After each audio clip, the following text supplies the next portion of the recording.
Assalamualaikum warahmatullahi wabarakatuh. Alhamdulillah hadirin yang mulia. Saya memang diminta oleh teman-teman untuk menanggapi pernyataan Ustaz kita ini. Saya tadinya sudah sekian lama saya tidak percaya ada pernyataan seperti itu. Dan memang belum ada yang membantah kata-kata beliau ini. Tapi setelah saya satu ketika membuka sendiri, terlintas, saya lihat itu semua pernyataan-pernyataan beliau ini masih harus banyak lubang-lubang yang harus dipertanyakan di situ. Pertama, pernyataan-pernyataan itu tidak ilmiah. Yang kedua, pernyataan-pernyataan itu bersifat individualistis. Yang ketiga, dia memetik Quran dan hadis itu untuk memukulkan kepada orang lain. Sementara tafsir-tafsir yang disampaikan oleh beliau ini tidak akurat. Sebagai contoh, sejauh mana Ustadz kita ini sudah melakukan penelitian empirik. Ya, karena ilmu itu bukan sekedar kita belajar di Ummul Qura, di Jamiatul Islamiyah, di Kahira, di ruang ber-AC terus kita pukulkan, kita jadikan itu sebagai, tidak. Kita harus terjun ke lapangan dulu, melihat keadaan umat ini, baru kita mampu memahami isi-isi Al-Quran itu. Jadi tidak dengan lisan yang telanjang kita mengucapkan itu depan orang-orang bodoh. Dan ulama sebenarnya harus bijak. Dulu pernah Syekh bin Baz ini adalah mufti di Saudi. Ya, Syekh bin Baz ini orang yang a'ma, orang yang buta. Nah, jadi dia telah mendapat informasi tentang kesesatan jamaah tabligh. Lalu beliau membuat fatwa berdasarkan informasi itu. Beliau tidak salah, beliau mendapat informasi. Tapi beliau tidak buta hatinya, walaupun matanya buta, tapi hatinya tidak buta. Maka beliau telah mengutus beberapa orang alim ke pusat-pusat dakwah tabligh itu, baik di India, baik di Pakistan maupun di Bangladesh. Dan mereka melihat langsung ke sana. Mereka terjun langsung, melihat langsung, mengalami langsung. Dan mereka ahli-ahli ilmu. Maka mereka mengambil kesimpulan apa yang dituduhkan, difatwakan oleh Syekh bin Baz itu adalah tidak sesuai dengan kenyataan. Akhirnya mereka balik, mereka sampaikan itu, hasil tinjauan mereka itu. Dan Syekh bin Baz itu telah merubah fatwanya dan meminta supaya orang-orang yang pernah menghujat orang-orang tabligh ini supaya istighfar dan taubat. Dan Syekh bin Baz sendiri menyatakan bahwa sudah berapa banyak orang yang masuk Islam sebab dari pekerjaan orang-orang tabligh ini. Sudah berapa banyak orang-orang yang tadinya tersesat kembali kepada agama Allah Subhanahu wa taala. Di negeri-negeri kafir, di Amerika, di Inggris, di Afrika, di Australia, di Jepang, di Korea. Saya sendiri menyaksikan. Saya dulu hampir sama dengan ustadz kita ini. Saya juga tidak langsung menerima orang-orang tabligh datang ke rumah saya. Tapi saya tidak mau jadi orang bodoh. Kita harus cek kebenarannya. Mereka mengatakan ini orang-orang tabligh menyembah kubur di India. Wah, saya pikir ini berita besar. Karena waktu itu kalau saya membuat satu ini seperti dulu zaman Darul Alqam, saya menulis sampai 16 edisi di majalah saya. Saya harus cek and recheck. Saya berangkat ke India. Betul, di India itu pusatnya di Nizamuddin. Kita masuk ke dalam satu lorong. Di lorong itu sudah ada masuk ke sana. Di sana itu ada satu makam aulia, namanya Aulia Nizamuddin. Betul. Dan saya masuk ke tempat itu. Di tempat itu ada kuburan, ada makam, ada benda-benda seperti wejangan-wejangan, kemudian ada kemenyan, dan ada tabung uang. Dan di situ ada bendera-bendera hijau. Dan masuk bebas, wanita masuk bebas, tamu-tamu masuk bebas. Dan saya termasuk orang yang masuk ke situ. Dan setelah saya tanya istiqbal penerima tamu, saya tanya, "This is markas of tabligh?" Dia menjawab, "No, you are wrong way. You should come from their side. About 300 meter from this locality. You can go there." "Oh bukan, kamu salah jalan. Di sana 300 meter dari sini. Semestinya kamu masuk lewat pintu sebelah sana." Saya langsung istighfar. Saya sudah menyiapkan kamera saya untuk mengambil momentum. Bagi saya itu adalah uang. Ternyata setelah dia menjawab bahwa itu bukan markas tabligh, berarti saya salah alamat. Maka saya minta tunjukkan oleh satu orang di antara mereka. Maka ada satu orang rahabar ataupun dalil yang datang kepada saya dan ditunjukkanlah tempat melalui lorong-lorong kecil. Sampailah saya di Masjid Banglawali di Nizamuddin. Sama namanya di Nizamuddin juga. Nizamuddin itu satu kawasan distrik ataupun kecamatan. Di situ ada stasiun kereta api Nizamuddin. Ada police station Nizamuddin, pos polisi. Ada makam Aulia Nizamuddin. Nah, itu yang saya masuk nyasar tadi. Ada Masjid Banglawali Nizamuddin. Inilah pusat dakwah tabligh, markasnya tabligh. Dan saya akhirnya sampai markas tabligh. Dan sampai di sana langsung mereka menyambut saya dengan baik. "Marhaban, assalamualaikum. You are come from Indonesia, you are my brother." Langsung dipikul tas saya, dibawa ke dalam dan dikasih minum air zam-zam, dikasih kurma. Tangan saya yang sakit dipijat-pijat. Dan alhamdulillah kita bisa melihat wajah-wajah orang-orang beriman beda dengan apa yang saya lihat tadi. Dah inilah saya katakan saksi empirisme. Jadi sebelum saya datang ke sana, saya persis seperti saudara Ahmad ini, Ustadz ini. Saya menghujat mereka habis-habisan. Dan dengan hawa nafsu.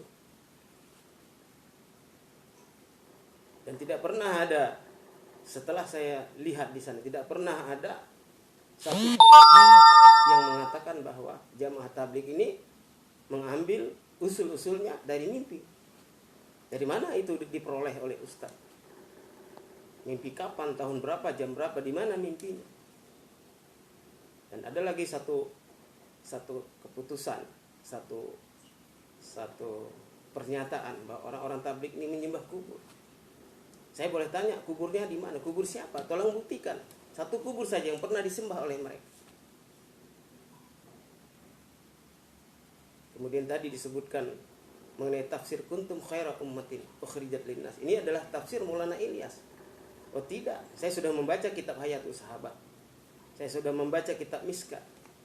Saya sudah membaca kitab Tirmizi. Saya sudah membaca kitab Bukhari. Tafsir itu bukan tafsir Maulana Ilyas. Tafsir itu adalah tafsir Umar ibn Khattab radhiyallahu anhu, sahabat besar. Orang yang pernah dijuluki Nabi. Andai kata Allah akan mengangkat Nabi setelah aku akan tunjuk Umar bin Khattab sebagai orang pengganti aku. Begitulah status makam Abu Bakar, Umar ibn Khattab radhiyallahu anhu di mata Nabi SAW. Dan Umar lah yang menafsirkan ayat itu. Dan Ustaz tadi mengatakan khairul qarni, khairinnas qarni. Itu saja Ustaz sudah menyebutkan matan hadis yang salah. Bagaimana Ustaz boleh meluruskan umat ini sedangkan mengucapkan matan hadis saja Ustaz sudah salah. Hadis itu berbunyi khairul qarni khairul qurun qarni tsummal ladzina yalunahum tsummal ladzina yalunahum. Itulah bunyinya. Dan hadis itu diriwayatkan oleh Bukhari dan Muslim.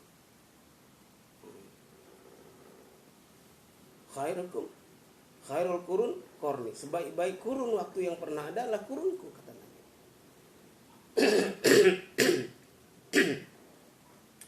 Tsummal ladzina yalunhum, kemudian setelah itu. Tsummal ladzina yalunhum, kemudian setelah itu. Setelah itu maksudnya adalah tabi'in dan tabi'ut tabi'in. Dan Umar bin Khattab telah menafsirkan ayat ini dengan manis. Apa kata Umar bin Khattab terhadap ayat kuntum khaira ummatin ukhrijat linnas ta'muruna bil ma'ruf wa tanhauna 'anil munkar wa tu'minuna billah. Apa kata Umar bin Khattab? Apakah kita meragukan Umar bin Khattab? Dipertanyakan iman kita apabila kita meragukan Umar bin Khattab radhiyallahu. Maka Umar telah berkata, "Lau syaa Allah laqala antum." Andai kata Allah menghendaki, pasti Allah mengatakan antum. Ini matannya saya baca 100%, saya tidak ubah. Boleh dibuka kitab. Nah, lau syaa Allah laqala antum. Andai kata Allah menghendaki, Allah pasti mengatakan antum. Maksudnya apa? Kunna kulluna. Kunna adalah Nabi yang bersama dengan sahabat-sahabatnya. Kulluna adalah kita semua yang tidak bersama Nabi. Min ashabi Muhammadin sallallahu alaihi wasallam. Jadi kunna itu adalah min ashabi Muhammad sallallahu alaihi wasallam, yaitu sahabat-sahabat Nabi sallallahu alaihi wasallam. Kulluna, sedang kulluna adalah wa man sana'a misla sani'ihim. Dan siapa-siapa yang berbuat, beramal seperti amal mereka. La ulai yusamma khairu ummah. Mereka itulah yang dikatakan khairu ummah. Inilah tafsir yang sesungguhnya. Jadi Maulana Ilyas tidak pernah membuat tafsir. Dari mana al-ustadz kita yang mulia ini menyerap data ataupun matan ataupun kata-kata bahwa itu kata-kata Maulana Ilyas. Dari mana saudara dapat? Coba tolong kasih tahu kitab mana yang Anda baca bahwa Maulana Ilyas menafsirkan ayat seperti itu. Saya membaca beberapa kitab, malfuzat beliau tidak ada ditulis seperti itu. Ini maksud saya bukan supaya saling kita meluruskan. Boleh kita menyampaikan kebenaran, tapi asal kebenaran itu merupakan fakta. Jangan kita mengancam, jangan kita menyudutkan, jangan kita tasubbu, dan jangan kita menghujat mereka. Karena kita pun belum pasti. Kita ini manusia biasa, Ustaz. Kita pun masih dalam pantauan Allah. Kita ini tidak maksum dari dosa. Jadi jangan sampai kita mengatakan jamaah tabligh itu adalah firqah tersesat di dunia. Seperti apa tersesatnya? Orang tersesat itu kan bahaya. Mereka itu mengajak orang-orang yang sudah tidak menyembah Allah supaya kembali menyembah Allah. Apakah itu namanya tersesat? Saya pergi ke Jepang tahun 2006. Ada satu preman besar di sana. Ternyata premannya Nakia. Dan preman besar ini adalah orang kedua Yakuza di sana. Ustadz boleh bayangkan bagaimana Yakuza. Kalau Ustadz orang yang paham ilmu kriminalisasi, boleh pelajari apa itu Yakuza. Dan dia orang kedua di situ. Dan dia telah membangun diskotik sampai 3 lantai. Dia preman, dia orang berani, dan dia Jepang, kawin sama orang Jepang. Setelah datang orang-orang tabligh ke rumahnya, ke diskotiknya, menyampaikan kalimat la ilaha illallah. Akhirnya dia taubat. Dia menangis. Sekarang boleh Ustadz datang ke sana. Diskotiknya sudah berubah menjadi masjid dan menjadi markas dakwah. Apakah itu orang tersesat? Sejauh mana Ustadz dapat mempertanggungjawabkan kata-kata Ustadz bahwa orang-orang tabligh itu tersesat?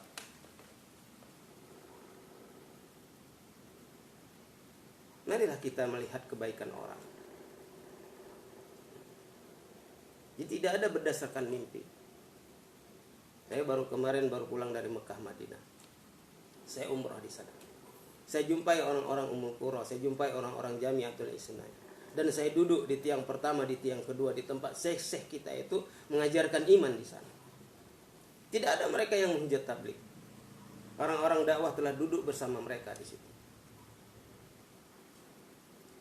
Dan mereka tidak sinis kepada kita. Bahkan mereka mengacungkan jempol. Bahkan saya waktu ihram sendiri, polisi telah mengusir orang-orang untuk menduduki saf pertama, saf kedua di tempat Imam Sudais di sebelah Hajarul Aswad. Dan saya sendiri waktu kena agak uzur kaki saya pakai kursi.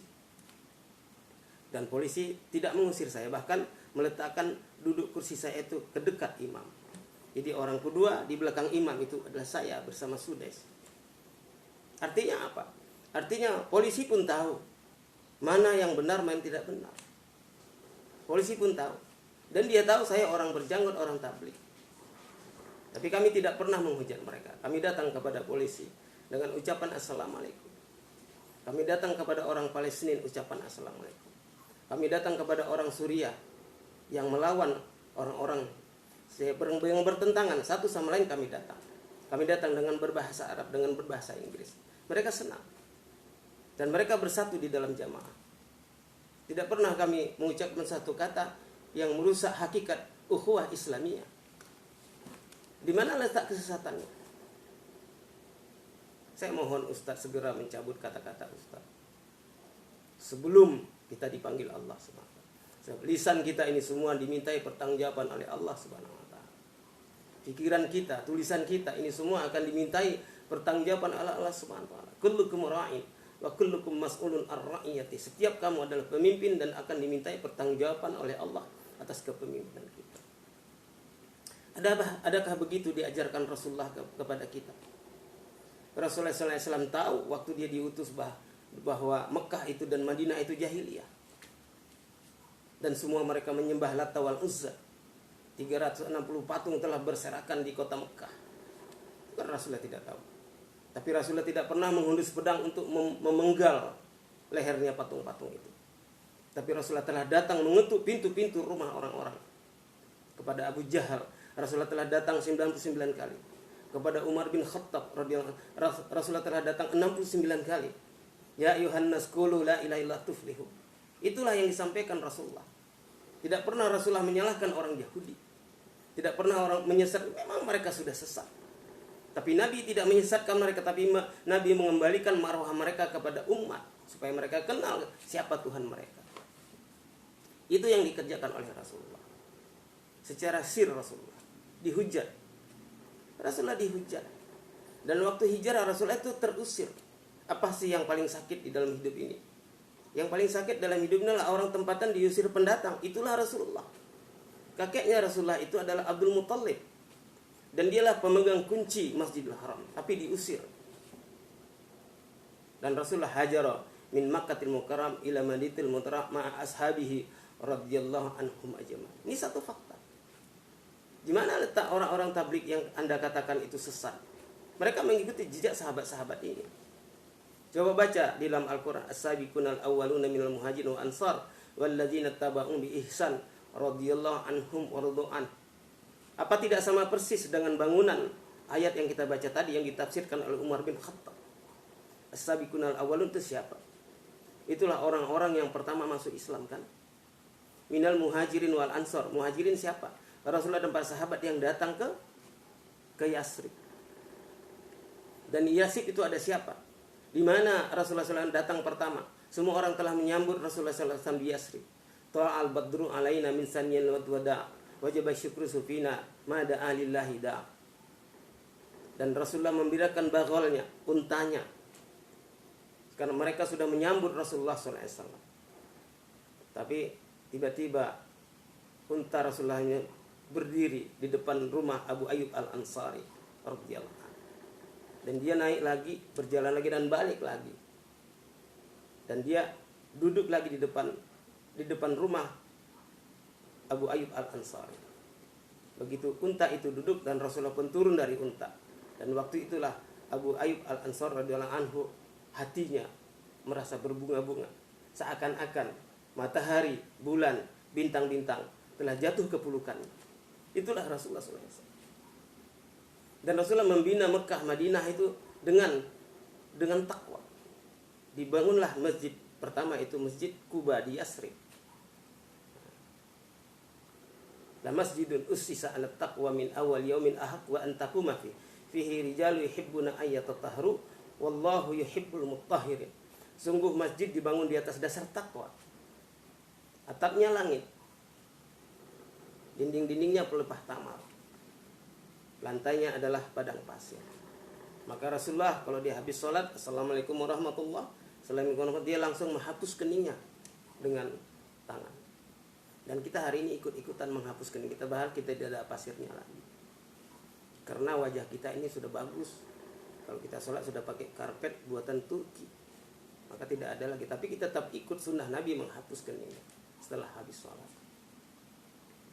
Dan apa yang dibina oleh Nabi di Masjid Nabawi, saya ingin menyampaikan kepada Ustaz, tolong datang lagi-lagi ke Madinah. Lihatlah amalan di sana. Coba kita revise dulu sejarah, back to basic. Coba kita lihat 14 abad setengah yang lalu, apa yang dilakukan Rasulullah di Madinah. Rasulullah telah membina umat dengan 4 amalan besar. Rasulullah mengakukan dakwah ilallah. Rasulullah datang ke rumah-rumah, mengajak orang supaya menyembah Allah.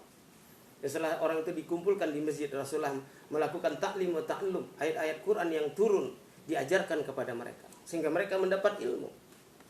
Dan setelah itu baru mereka diperintahkan untuk beribadah. Dan dengan itu ibadah mereka berdasarkan ilmu yang diajarkan oleh Nabi kepada mereka. Disitulah mereka beribadah, berzikir. Nah, kemudian setelah itu orang-orang yang sudah dipahamkan ilmu, dipahamkan ibadah dan zikir, mereka lah yang meningkatkan profesinya, meningkatkan karirnya, berkhidmat kepada orang-orang yang beribadah. Maka ada 4 amal besar: dakwah ilallah, ta'limu alum, zikir ibadah, dan khidmat. Hari ini di Madinah yang 3 masih ada, yang 1 sudah hampir tidak ada dakwah ilallah. Kalau ta'limu ta'alum, di setiap tiang kita lihat ada ta'limu ta'alum, ada satu syekh mau belajar fikih, mau belajar hadis, mau belajar Quran, belajar tafsir, kita tinggal duduk sebagai mustami'in, di situ ada. Ibadah zikir, Masya Allah, sholat berjamaah. Itu Mekah Madinah itu macetnya kalau waktu sholat aja, bukan kayak di tempat kita. Nah, sekarang Turki sudah mulai meniru, sholat subuhnya berjamaah sudah seperti sholat Jumat.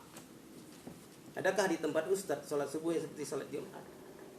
Beranikah Ustadz mengatakan orang-orang yang tidak sholat subuh itu sesat? Sementara orang-orang tabligh membangunkan orang-orang supaya sholat subuh, Ustadz bilang sesat. Seperti apa pandangan Ustadz? Wawasan seorang Ustadz? Tolong jelaskan. Saya ingin berdialog dengan Ustadz 4 mata, disaksikan oleh umat. Supaya umat ini, orang-orang awam ini jangan kita jerumuskan. Mereka sudah jauh. Kita tidak usah membaca kitab tebal-tebal di hadapan mereka. Mereka tidak paham itu. Kita sampaikan kepada mereka dengan rujukan-rujukan yang sederhana, dan kita berikan contoh kehidupan yang benar kepada mereka. Baru umat ini terselamatkan. Umat ini kalau jauh dari Allah, kalau 5 waktu dia tidak sholat, dia tidak berzikir kepada, tidak membaca Quran, tidak tahajud, apapun yang dilakukan umat ini tidak akan mendapat bantuan dari Allah. Karena waktu Nabi hijrah ke Madinah, apa yang dilakukan oleh Rasulullah? Rasulullah telah berdoa kepada sahabat-sahabat, Allahumma ansur man nasara dini, ya Allah bantu orang yang menolong agamamu. Rasulullah tidak berdoa Allahumma ansur min ahlil Madinah atau Allahumma ansur min ahlil Makkah, tidak. Ya Allah tolonglah orang Madinah, tolonglah orang Mekah. Jadi bukan kepada orangnya. Nabi tidak asabiyah, tidak sektoral, tidak nasabiyah, dan tidak fataniyah. Nabi adalah ummah. Maka Nabi berdoa, Allah mansur man nasar, ya Allah tolonglah orang yang menolong agama. Maka siapa saja mereka yang menolong agama Allah, dalam arti dia menyampaikan kalimat la ilaha kepada setiap orang, dengan mengajak manusia taat kepada dan ikut cara hidup Rasulullah SAW, itulah orang yang menolong agama Allah. Maka janji Allah akan sampai kepada mereka, in tansurullah yansurkum wa yusabbit aqdamakum. Jika kamu bantu agama Allah, pasti Allah akan bantu kamu dan akan menetapkan langkah-langkahmu. Kenapa di Badar kita 313 bisa memenangkan musuh 1050? Tolong Ustaz jawab. Padahal di situ kita miskin, fakir. Padahal kudanya cuma 2. Padahal senjatanya cuma siwak buntut dengan pedang buntut. Kenapa boleh menang? Nah, maka satu orang sahabat telah datang kepada Rasul, ya Rasulullah, insya Allah kita besok menang. Kenapa kamu yakin? Kata Nabi, karena saya sudah melihat semua sahabat tadi malam mereka menangis tahajud di hadapan Allah.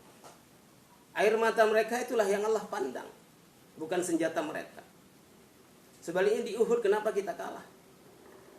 Padahal musuh-musuh sudah terbirit-birit. Kenapa kita kalah? Beberapa orang yang menjadi hirosah, penjaga di benteng di Uhud. Kira-kira seminggu yang lalu saya ada di sana, di benteng Uhud saya lihat.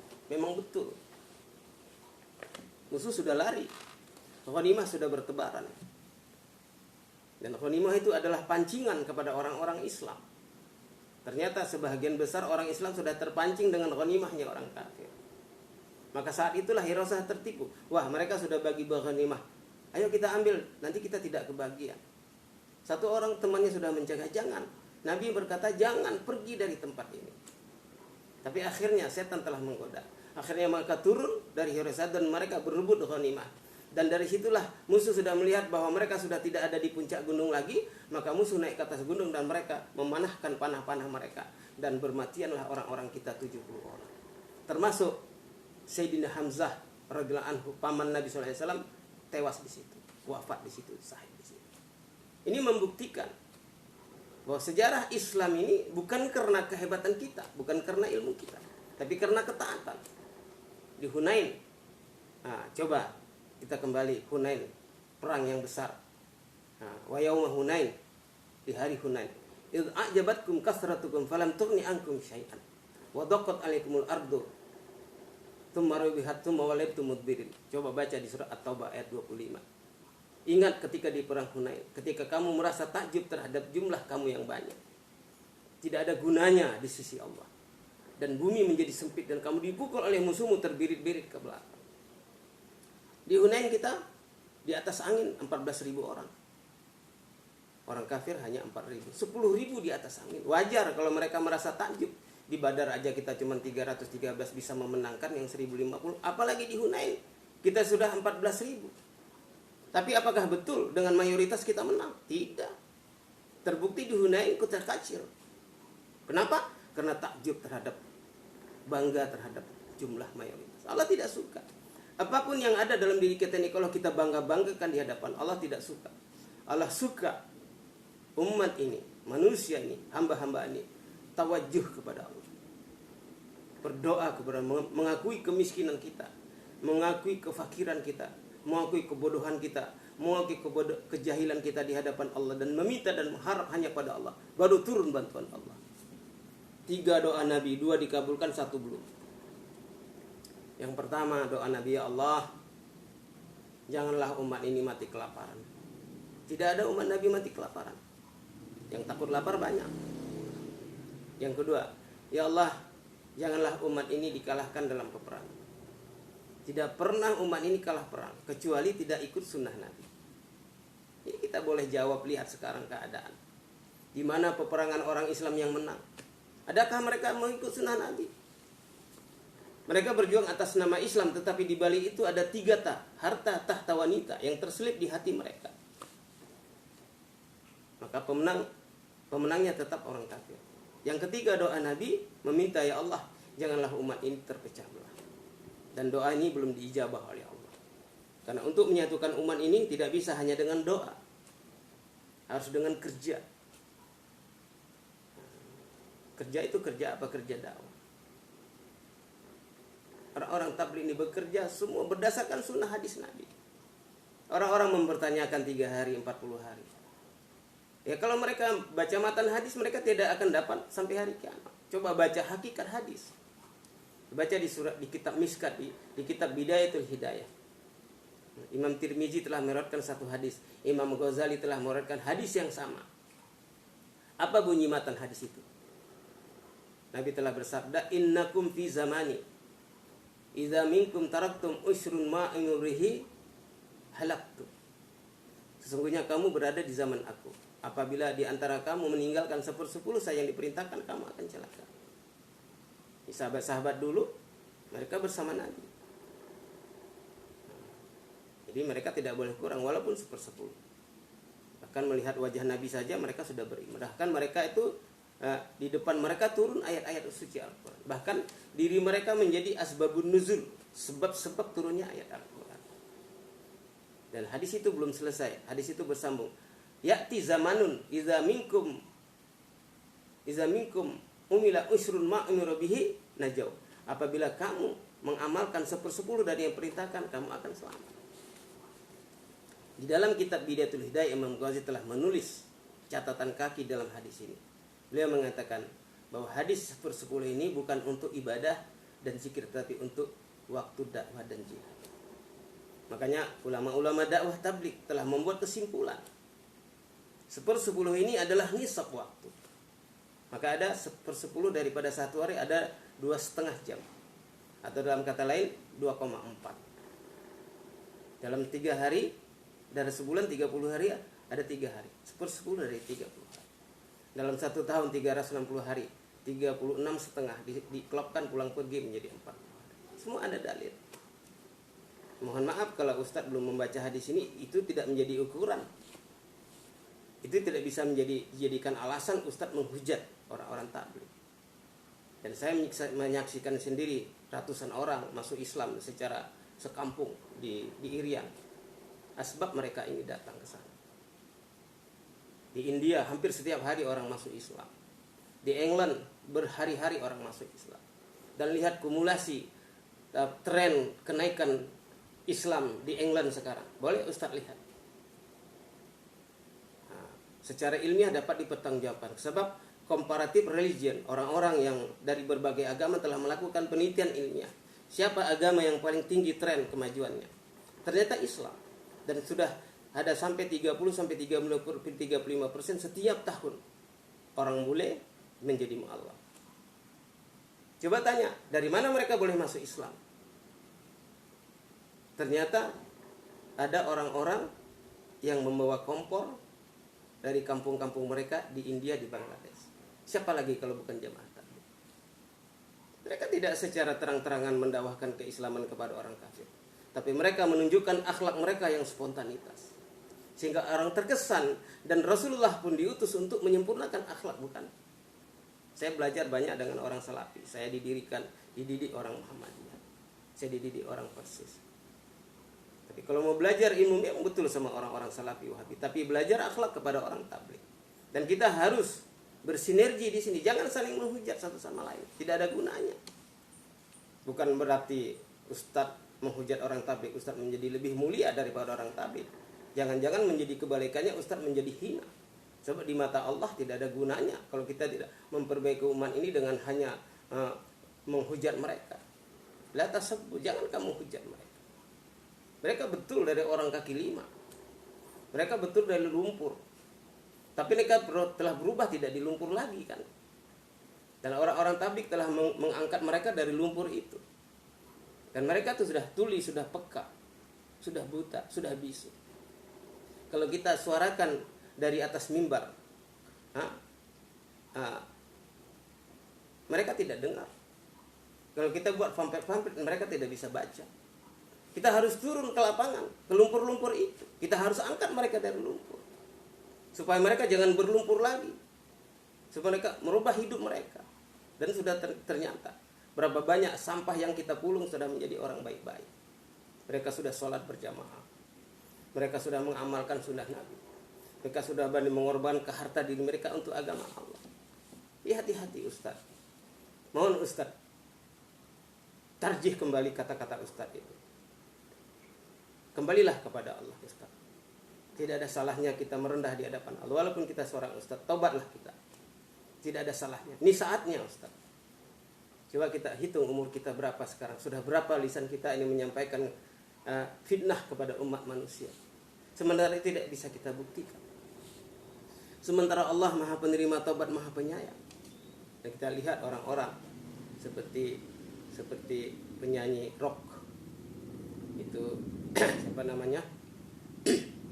Penyanyi rock itu.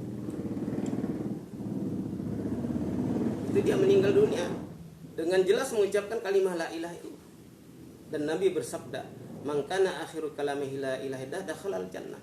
Barang siapa yang di akhir hayatnya dapat mengucapkan kalimat la ilaha illallah, dijamin surga. Ini satu bukti, satu fakta. Banyak kita lihat saudara-saudara kita yang sedang khurut di jalan Allah. Apabila mereka meninggal dunia dengan dengan sempurna mengucapkan kalimat ini dari lisan mereka. Dan Nabi telah menjamin. Sementara Ustadz mengatakan mereka sesat. Apakah Ustadz lebih mulia, lebih benar daripada ucapan sabda Nabi? Ini saya bukan ingin membantah Ustadz, tidak. Bagi saya semua orang Islam adalah saudara.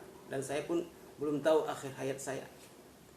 Tapi mari sama-sama kita berintrospeksi, mengkaji, memuhasabah diri kita. Inilah saatnya. Mudah-mudahan sampai saya sampaikan ini sampai juga kepada Ustadz. Dan saya siap kapan kita berdialog, bermuzakarah. Karena saya ini orang awam.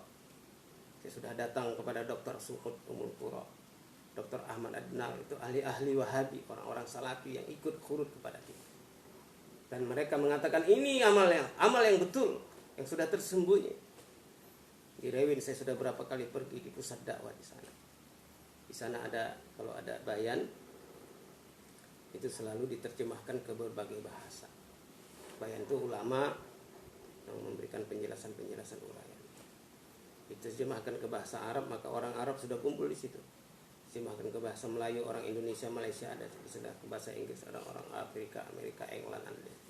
Diterjemahkan ke dalam bahasa Cina, orang-orang Cina ada di situ. Dan saya sering duduk di halaqah Arab. Dan orang-orang yang duduk di situ ternyata bukan orang sembarangan. Banyak juga yang muhaddis, banyak hafiz Quran, banyak orang alim. Dan saya tanya, limadza ji'tum huna? Bal indakum kulkum min ahlil ilm warakhsina fil ilm. Kenapa kalian datang ke sini, Pak? Di kampung kalian, di negeri mereka, kalian ini ada ahli-ahli ilmu. Di Mekah, di Ummul Qura, Madinah, di Kahira.